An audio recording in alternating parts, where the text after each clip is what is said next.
कुलदेवी। ये कहानी कुलदेवी एक नास्तिक लड़के की है जिसका नाम था राकेश, लेकिन उसे अपना यह नाम पसंद नहीं था, इसीलिए उसने अपना नाम राकी रख लिया था। वह अपने गांव से दूर एक शहर में एक डांसिंग क्लब में काम करता था और हमेशा रंग भरी जिंदगी जीने में मशरूफ रहता था। सुबह से शाम तक उसका जीवन नाच गाना और शराब में ही व्यतीत होता था। एक बार की बात है, वह अपने काम से कुछ दिनों के लिए दूर होना चाहता था।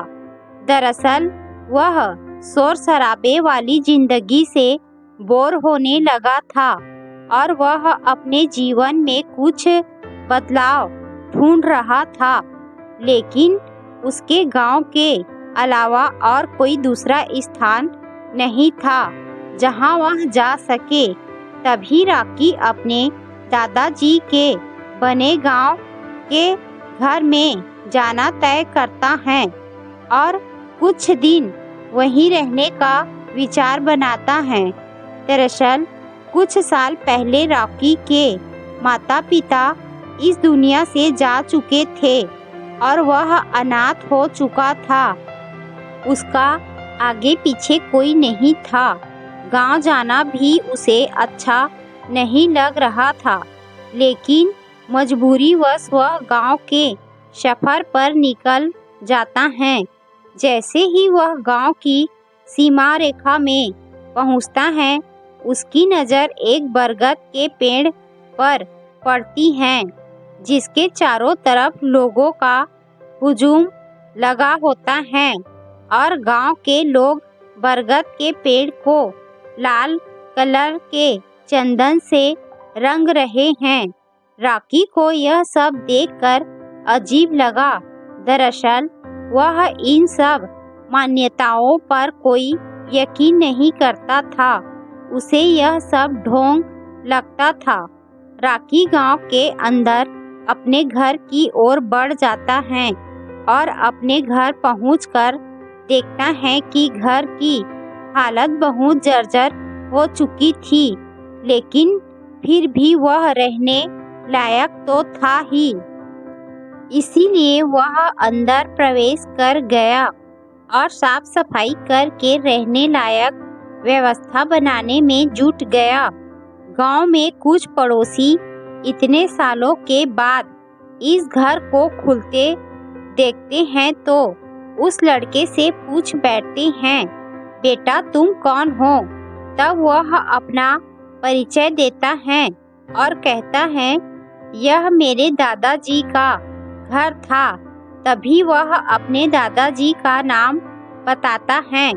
गांव के बुजुर्ग लोग उसे पहचान लेते हैं और कहते हैं, बेटा कोई आवश्यकता हो तो हमें बताना और जब तक तुम्हें रहना है आराम से रहो। रॉकी भी मुस्कुराते हुए जवाब देता है, जी जरूर। लेकिन रॉकी का ध्यान अभी भी उस बरगद पर अटका होता है।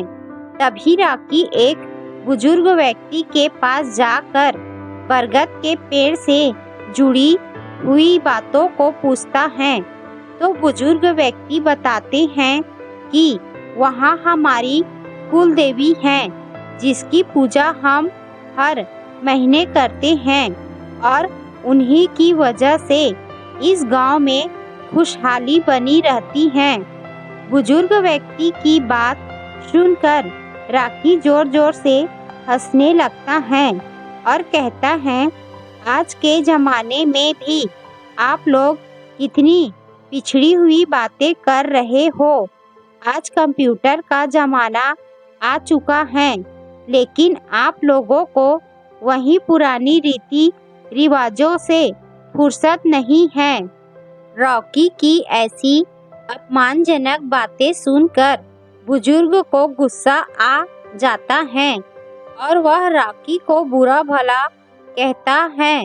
रॉकी भी बुजुर्ग की बात से नाराज होकर वहाँ से चला जाता है और कसम खाता है, जब तक इस गांव की इन सब रीति रिवाजों की पोल ना खोल दूं, तब तक यहाँ से नहीं जाऊंगा। अगले ही दिन शाम के वक्त गांव वाले अपनी अपनी फसलों की पूजा करने के लिए खेतों में जा रहे होते हैं और राकी भी उनके पीछे पीछे खेत तक पहुंच जाता है और छुप कर देखता रहता है। काफी देर तक इंतजार करने के बाद गांव के लोग पूजा करके वापस चले जाते हैं, लेकिन रॉकी के दिमाग में विरोध का ज्वालामुखी फूट पड़ा था और वह अपनी बात को सच साबित करने के लिए कुछ भी करने को तैयार था। तभी वह खेतों के किनारे दिए जलते देखता है और उसके दिमाग में आता है, क्यों ना खेतों में आग लगा दिया जाए, फिर कौन उनकी फसलों की रक्षा करेगा। अब देखता हूँ कौन सी कुल देवी आती हैं बचाने। वह गांव वालों के खेतों में आग लगा देता है और देखते ही देखते आग बढ़ने लगती है और राकी गांव की तरफ तेजी से भागने लगता है ताकि उसे कोई देख ना सके। लेकिन जैसे ही वह अपने घर के पास पहुंचता है, वह देखता है उसका घर आग की लपटों से झुलस रहा है और गांव के लोग पानी से आग बुझाने में लगे हुए हैं। उसे कुछ समझ नहीं आता कि यह कैसे हुआ। तभी वह जाकर के वहाँ के लोगों से हड़बड़ाते हुए पूछता है, यह आग कैसे लगी। तभी गांव के लोग बताते हैं, बेटा हम यहाँ बैठे थे, अचानक तुम्हारे घर के अंदर से धुआं निकलने लगा। हमें लगा तुम अंदर खाना बना रहे हो, लेकिन कुछ देर में तुम्हारे पूरे घर में आग फैल चुकी थी और हम सभी लोग इसे बुझाने का प्रयास कर रहे हैं। लेकिन रॉकी को अपनी गलती का एहसास हो रहा था। उसे लगा कि अब गांव वालों को मैं क्या कहूँगा। तभी अगले ही पल एक किसान दौड़ता भागता आता है और कहता है, अरे चलो देखो, किसी ने हमारी फसलों में आग लगाने की कोशिश की है। और गांव की भीड़ अपने खेतों की तरफ भागने लगती है और राकी भी पीछे पीछे जाता है ताकि किसी को उस पर शक ना हो।